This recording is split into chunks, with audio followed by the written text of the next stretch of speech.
परम धीमहि।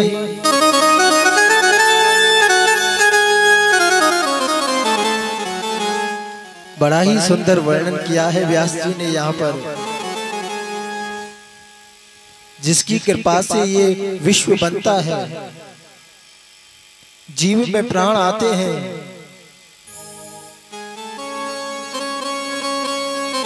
जिसकी कृपा से इंसान का जीवों का पालन होता है, उस श्री कृष्ण सत्य को हम नमन करते हैं। जिसकी माया को कोई मोहित ब्राह्मण, कोई संत नहीं जान सकता, जिनकी माया को आदि ब्रह्मा भी नहीं जान सकते, इंद्र भी नहीं जान सकते, उस भगवान का हम वंदन करते हैं।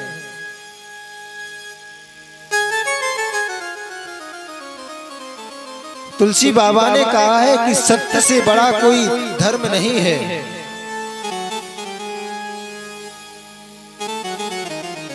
इंसान को जीवन में चाहिए कि सत्य बोले। सत्यम परम धीमहि। जितना हो सके इंसान को सत्य बोलना चाहिए। ऐसा नहीं है कि आपको रोजाना झूठ का आचरण लेना पड़ता हो, नहीं। इंसान को जीवन में कभी कभार ही असत्य बोलना पड़ता है। आज आपने अपने जीवन में कितने असत्य बोले? शायद एक भी नहीं बोला होगा। कंट्रोल करना चाहिए इंसान को कि जीवन में सत्य बोले। अगर हमारा नुकसान भी हो रहा हो छोटा मोटा, तो हमें सत्य ही बोलना चाहिए। क्योंकि बुजुर्गों ने भी कहा है कि एक झूठ को बचाने के लिए जीवन में 100 झूठ बोलने पड़ जाते हैं। हमने अगर जीवन में एक झूठ बोला है तो ये निश्चित है कि अब हमें 100 झूठ तो कम से कम बोलने पड़ेंगे।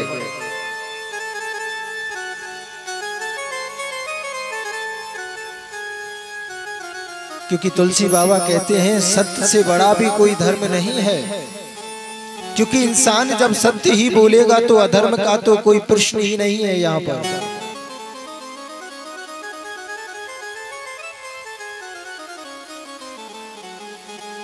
ये श्री कृष्ण कथा कैसी है? शिवदम शिवम कल्याणम इति शिव। ये कल्याण करने वाली है तापत्र्योन्मूलनम, जो तीनों प्रकार के तापों को मिटाती है, दैहिक दैविक भौतिक तापों को। आपने रामायण में देखा होगा,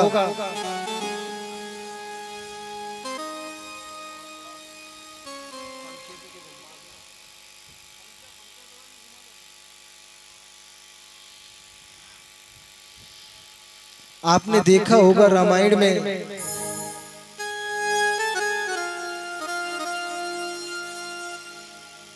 कि जब राम राज्य आया ना अयोध्या में, तो कोई भी अयोध्या वासी दुखी नहीं था। किसी भी नगर वासी की अकाल मृत्यु नहीं हुई थी।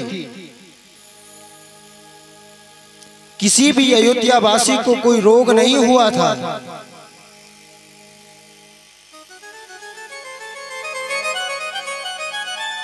क्योंकि दैहिक दैविक भौतिक तापा राम राज्य काहू नहीं व्यापा। राम राज्य किसी व्यक्ति को व्यापा नहीं था। क्यों?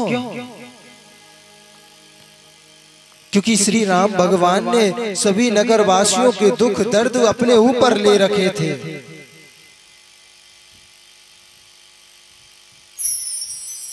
नगर में कोई बीमार नहीं, अयोध्या में कोई दुखी नहीं, क्योंकि वो दुख तो मेरे प्रभु रघुवर झेल रहे हैं। अयोध्या के राजा हैं।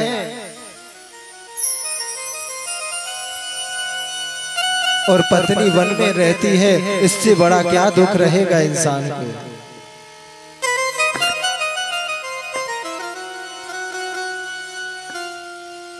श्री राम भगवान को रोजाना किसी न प्रकार का दुख होता,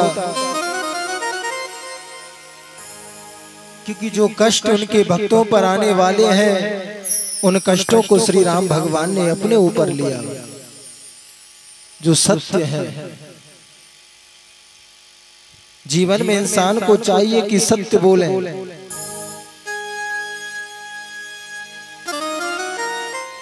श्री सूत जी महाराज से सौनकादिक ऋषियों में से किसी एक ऋषि ने प्रश्न किया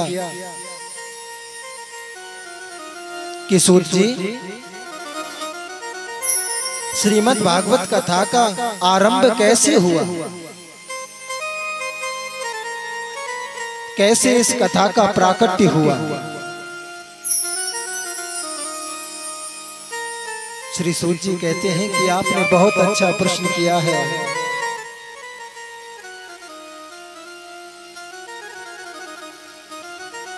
निगम कल्पतरोर गलितम फलम सुखमुखाद अमृतम द्रवितम संयुतम पिबत भागवतम रसमालयम मुहुरौ रसिका भुवि भावुकः।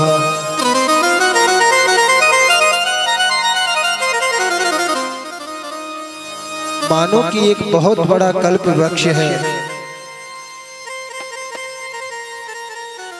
जिसका फल श्रीमद् भागवत कथा है।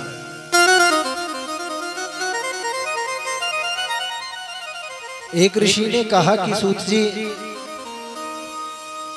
अगर फल है तो फल में गुठली भी होती है, उसका छिलका भी होता है, तो हम किसे खाएं और किसे नहीं खाएं।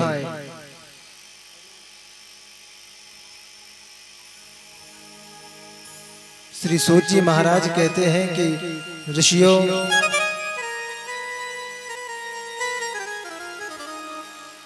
श्रीमद् भागवत कथा का फल ऐसा है जिसमें कोई गुठली नहीं है, कोई छिलका नहीं है।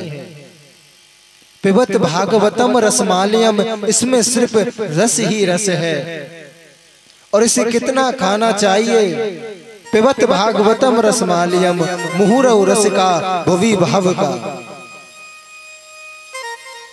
जितना हो सके जीवन में उतनी बार इस भागवत कथा को पीना चाहिए, उतनी बार श्रवण करना चाहिए,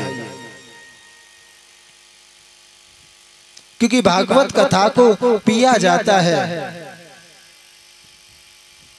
जितनी बार हो सके पिबत भागवतम रसमालयम।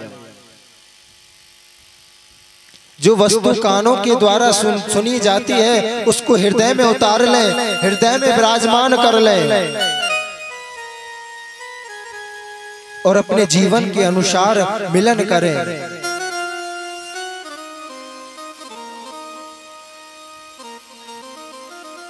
कथा पांडाल में आए, कुर्सी पर बैठ गए, व्यास जी कथा कह रहे हैं, किसी का फोन चल रहा है, किसी की आपस में इंपॉर्टेंट मीटिंग चल रही है। इससे भागवत का फल नहीं मिलेगा।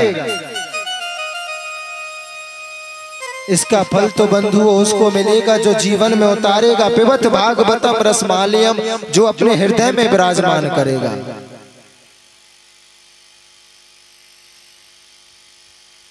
भागवत कथा का महत्व जाने,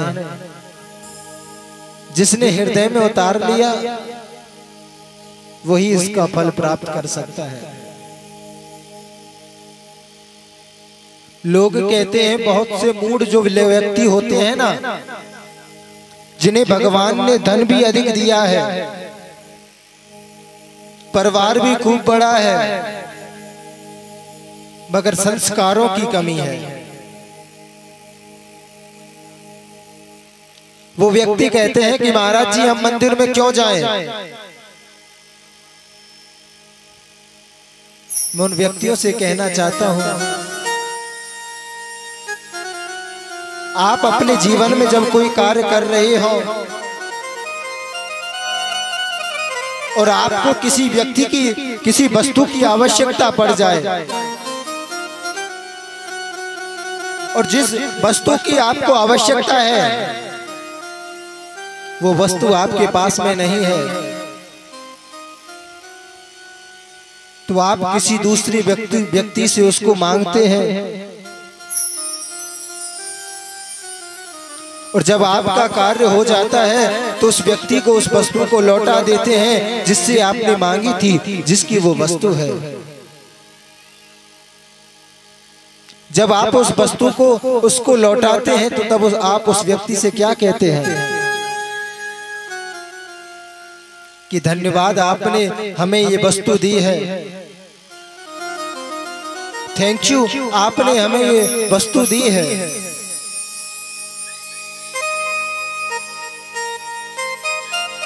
तो क्या आपका फर्ज नहीं बनता कि भगवान के मंदिर में जाकर आप रोज उनको धन्यवाद बोलकर आए कि भगवान आपका बहुत बड़ा आभार है हमारे ऊपर कि आपने सबसे पहले हमें मनुष्य जन्म दिया और मनुष्य जन्म के साथ हमें पूर्ण रूप से शरीर दिया। हमारी दोनों आंखें हैं, दोनों कान हैं, दोनों हाथ हैं, पैर हैं, हम अच्छा बोल सकते हैं, सुन सकते हैं।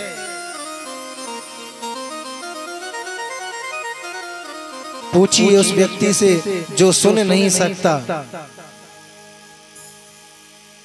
पूछिए उस व्यक्ति से जो देख नहीं सकता,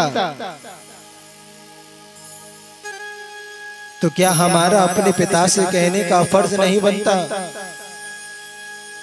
कृष्णम वंदे जगत गुरु, जो इस जगत के गुरु हैं, उस भगवान से कहने का हमारा फर्ज नहीं बनता कि भगवान आज हमें आपने सुबह का दर्शन कराया, सूर्य नारायण का दर्शन कराया, आपका बहुत बड़ा आभार है।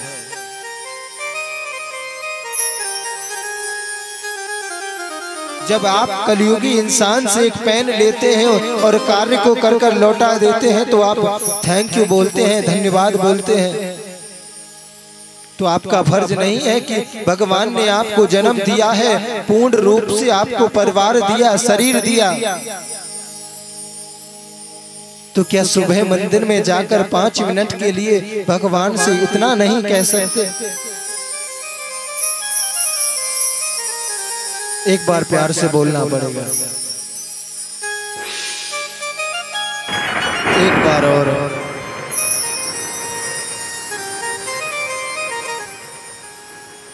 राधे तो वो ध्वनि है जिसके उच्चारण से श्री कृष्ण भी खिंचे चले आते हैं। राधा राधा गाय से भव बाधा मिट जाए, कोटि जन्म की आपदा क्षण भर में मिट जाए।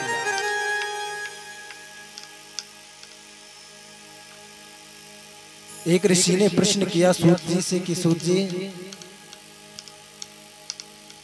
हमारे कुछ प्रश्न हैं, हमारी कुछ शंकाएं हैं, आप उनका निवारण करें,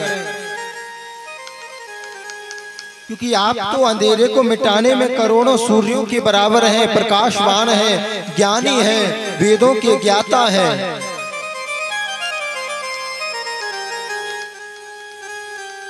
हमारे कुछ प्रश्न हैं। सूत जी ने कहा कि पूछिए।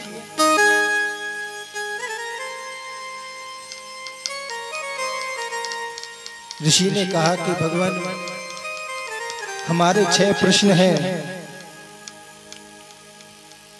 हमारा सबसे पहला प्रश्न है कि मानव के लिए परम धर्म क्या है?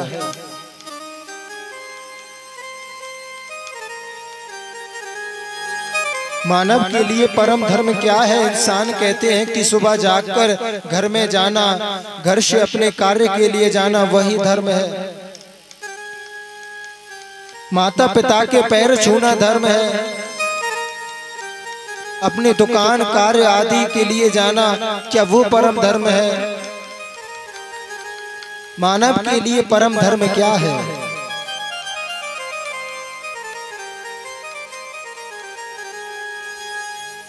दूसरा प्रश्न है हमारा, किसे पूजें किसे नहीं पूजें? इस कलयुग में इतने देवी देवता हैं, किसे पूजें किसे ना पूजें ये समझ में ही नहीं आता। और इस कलयुग में हर साल कोई नया देवी देवता निकल आता है। संसार का प्राणी ऐसा है, उससे अगर बोल दिया जाए कि ये देवी देवता फल देने वाले हैं तो उसी को पूजने लग जाएंगे। और हमारे सनातन धर्मी लोग तो ये भी नहीं देखते कि हमारे धर्म का कौन है और हमारे धर्म का कौन नहीं है।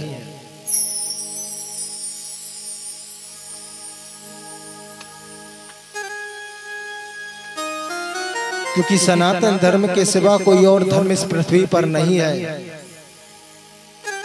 बाकी सब मजहब बने हुए हैं अपने स्वार्थ के लिए।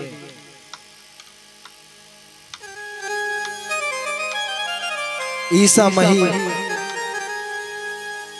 अगर ईसा मसीह को 4 कील ठोकने से वो भगवान बन गया, तो हमारे पितामह भीष्म 52 दिन से बाणों की सैया पर पड़े रहे, तो वो भगवान क्यों नहीं रहे?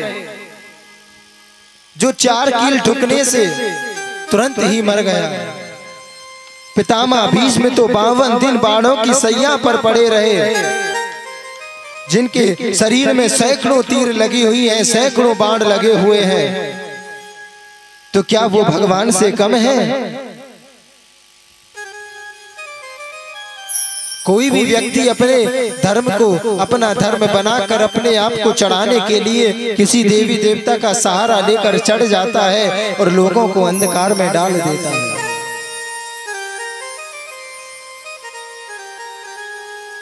जिसको वो पूजकर भगवान की बेइज्जती कर रहा है,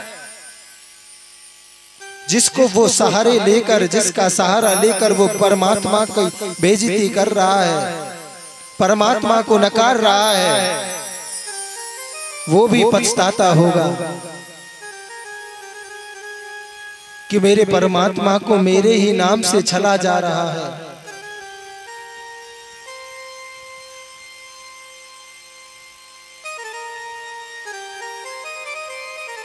जीवन में अधर्म किस कोने तक फैला हुआ है, व्यक्ति के किस घट तक बसा हुआ है, कोई नहीं जान सकता। तीसरा प्रश्न है सूत जी कि जब भगवान का नाम अजन्मा है तो उसका नाम क्यों? यशोदा का कृष्ण, दशरथ का राम क्यों? जब भगवान का नाम अजन्मा है।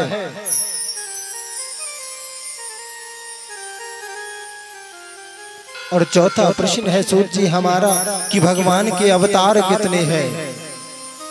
कोई कहता है 10 अवतार हैं, कोई कहता है 12 अवतार है। हमें शास्त्रों में प्रमाण सहित बताएं कि भगवान के अवतार कितने हैं।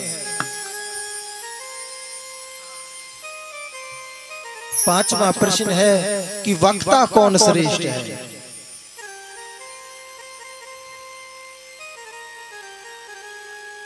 वक्ता कौन श्रेष्ठ है, जो सागर में गागर भरे या गागर में सागर?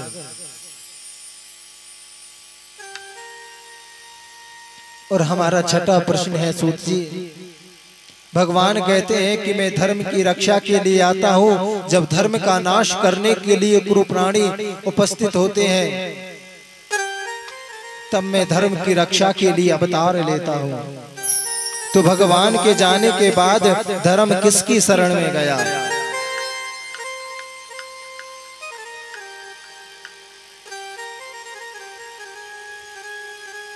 सूत जी कहते हैं कि ऋषियों, आपने बहुत अच्छे प्रश्न किए हैं मानव कल्याण के लिए।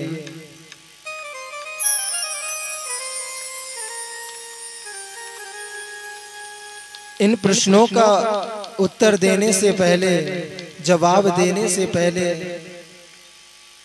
मैं अपने गुरुदेव श्री सुखदेव स्वामी का वंदन करना चाहता हूँ, उनको प्रणाम करना चाहता हूँ। यम प्रजंतम मनुपेतिमपेत कृत्यम द्वैपायन विरहकातर्याजुहाव।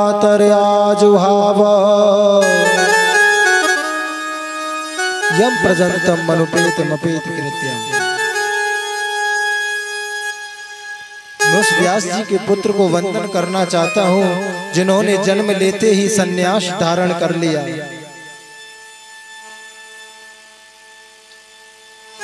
जब सुखदेव स्वामी का जन्म हुआ, जन्म लेते ही वो वन की ओर प्रस्थान कर गए। सुखदेव स्वामी कोई और नहीं,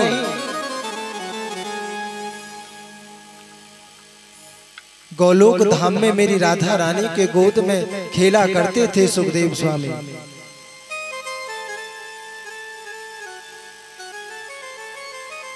एक दिन श्री कृष्ण भगवान को राधा रानी ने उदास देखा।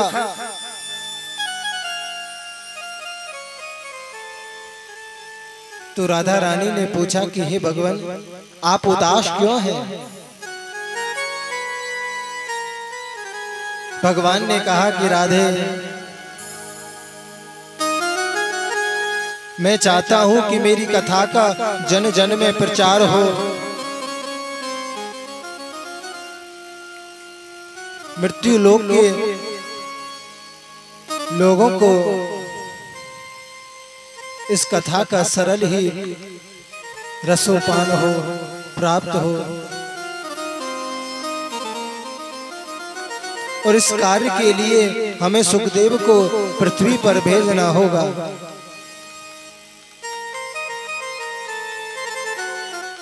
सुखदेव स्वामी ने कहा कि भगवान, मैं पृथ्वी पर नहीं जाऊंगा, क्योंकि पृथ्वी पर मुझे माया आपकी घेर लेगी। क्योंकि जब तक गर्भ में बच्चा रहता है ना, आत्मा रहती है, तो वो भगवान से निरंतर प्रयास करती है, प्रार्थना करती है कि हे भगवान, एक बार मुझे इस गर्भ से बाहर निकाल दे। मैं तेरा जाकर भजन करूंगा, दिन रात भजन करूंगा, तेरे दर्शन करूंगा। बस एक बार मुझे इस गर्भ से बाहर निकाल दे। क्योंकि जितना दर्द आत्मा को गर्भ में होता है, उतना कहीं नहीं होता।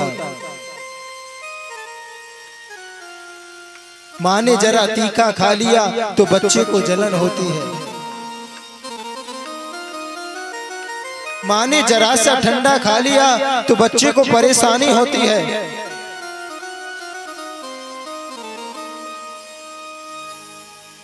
माँ ने जरा सा कम भोजन किया तो बच्चे को भी परेशानी होती है। क्योंकि जैसा माँ खाती है वैसा ही बच्चे के मुख में जाता है।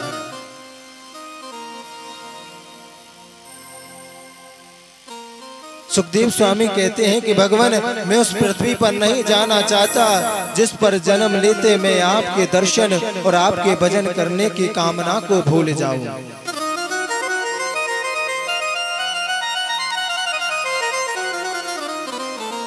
श्री भगवान ने कहा कि सुखदेव,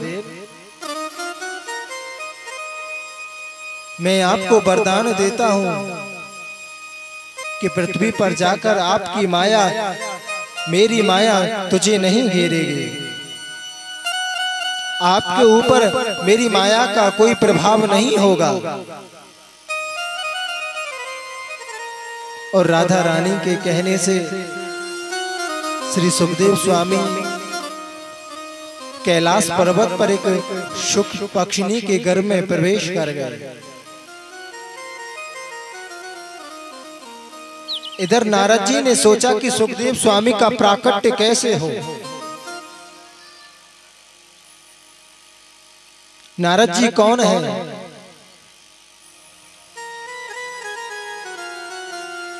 नारम ज्ञानम इति नारदः।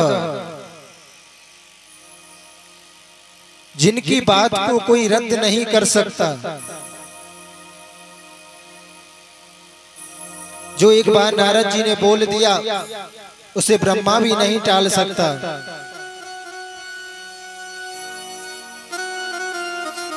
वो है नारद जी। नारद जी ने सोचा कि मैंने एक बार ब्रह्मा जी में और माता में भी झगड़ा करा दिया, लक्ष्मी नारायण में भी झगड़ा करा दिया, क्यों ना इस बार लीला के माध्यम से बाबा भोलेनाथ और पार्वती मैया के बीच में लीला रचाई जाए। क्योंकि जब तक ये लीला नहीं होगी तब तक सुखदेव स्वामी का जन्म नहीं होगा, और जब तक सुखदेव स्वामी का प्राकट नहीं होगा तो मेरे गोविंद की कथा जन जन में प्राप्त नहीं होगी।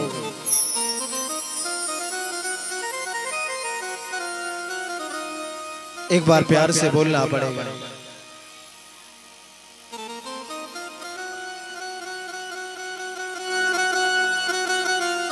श्री नारद जी कैलाश पर्वत पर गए और माता पार्वती को कहने लगे,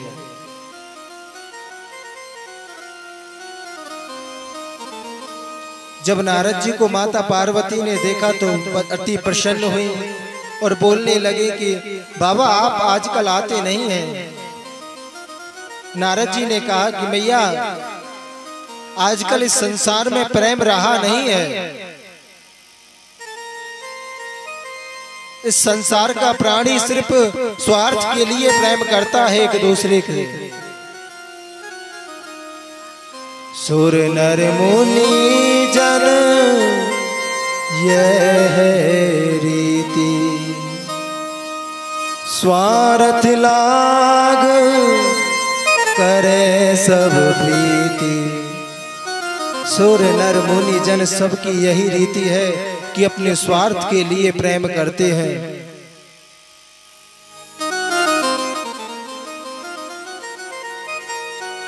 मैया ने कहा कि ऐसा नहीं है, मेरे पति देव तो मुझसे बहुत अधिक प्रेम करते हैं।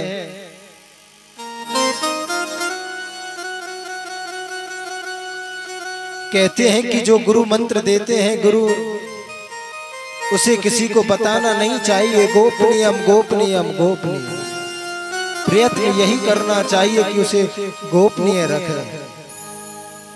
मगर मेरे स्वामी तो मुझे वो भी बता देते हैं। स्वप्न में जिस भगवान की जिस झांकी का दर्शन करें वो किसी और को बताई नहीं जा सकती, क्योंकि दूसरे व्यक्ति को बताने से उसका फल नष्ट हो जाता है। मगर मेरे स्वामी तो मुझे वो भी बता देते हैं। नारद जी ने कहा कि मैया जब आपको सब कुछ बता देते हैं तो ये भी बताया होगा बाबा ने कि उनके गले में जो मुंडों की माला है उसमें किसके मुंड लगे हुए हैं। मैया ने कहा कि मुझे बताते तो सब हैं, मगर आज तक यही बात नहीं बताई, जो उन्होंने मुंडों की माला पहनी है उसमें किसके मुंड लगे हुए हैं। अब तो माता को गुस्सा आ गया। नारद जी ने कहा कि बस हो गया काम, वहां से मैया को प्रणाम कर कर चल दिए। मैया अति क्रोध में है। नारद जी से कहा कि नारद, रास्ते में तुम्हारे बाबा मिले तो कहना कि माता ने बुलाया है। नारद जी जा रहे थे, उधर से भोलेनाथ आ रहे थे। नारद जी ने सारे ही सारे में कहा कि भगवान आपको माता ने बुलाया है शीघ्र। महादेव ने कहा कि जिस घर से नारद आ रहा हो जरूर कोई बात है। ऐसा नारद न जाने क्या कर कर आया है।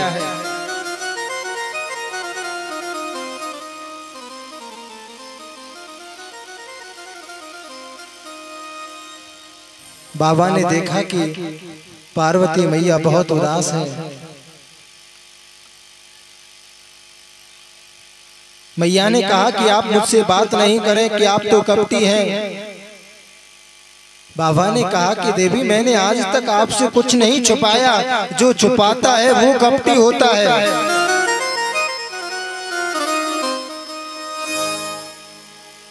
मैया ने कहा कि आज तक मुझे ये क्यों नहीं बताया कि जिन माला को आप अपने गले में धारण करते हैं उसमें किसके मुंड लगे हुए हैं।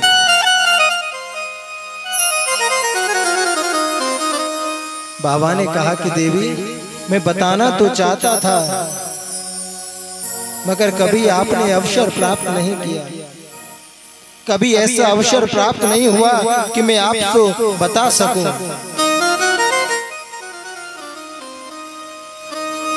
बाबा ने कहा कि देवी ये जो मुंडों की माला मैं पहनता हूं ना, इसमें किसी और के मुंड नहीं है,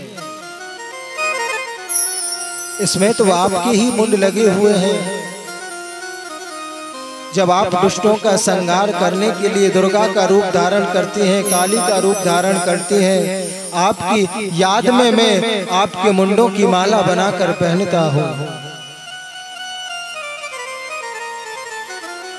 पार्वती मैया ने कहा कि हर बार मुझे ही मरना पड़ता है, आपको क्यों नहीं मरना पड़ता।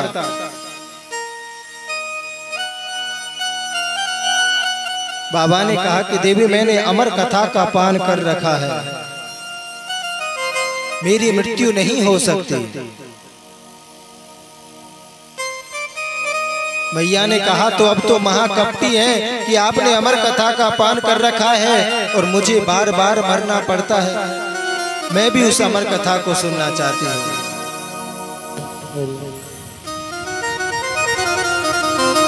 श्री नाम से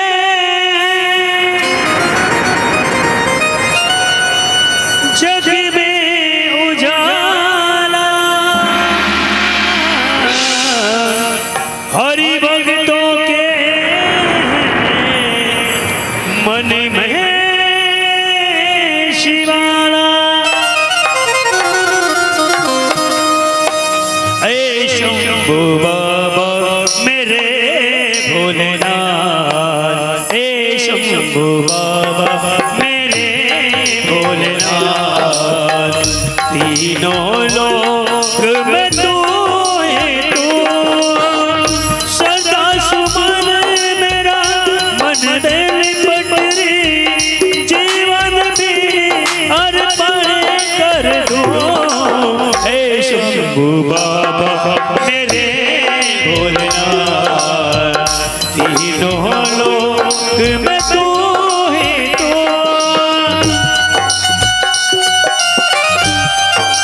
तालियों की सेवा करते रहे।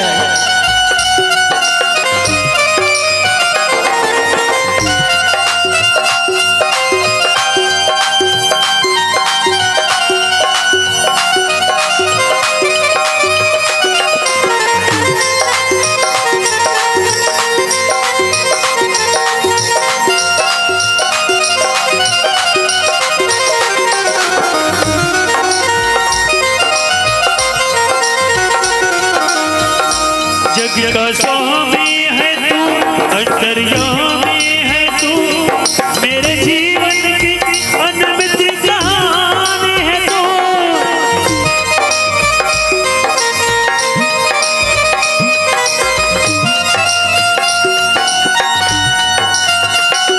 जग का स्वामी है तू, अंतर्यामी है तू, मेरे जीवन की अनमित कहानी है तू। शादी अपार तेरे पावन दौर में तेरे जीवन आधार। हे शंभू बाबा मेरे भोलेनाथ, तीनों लोक में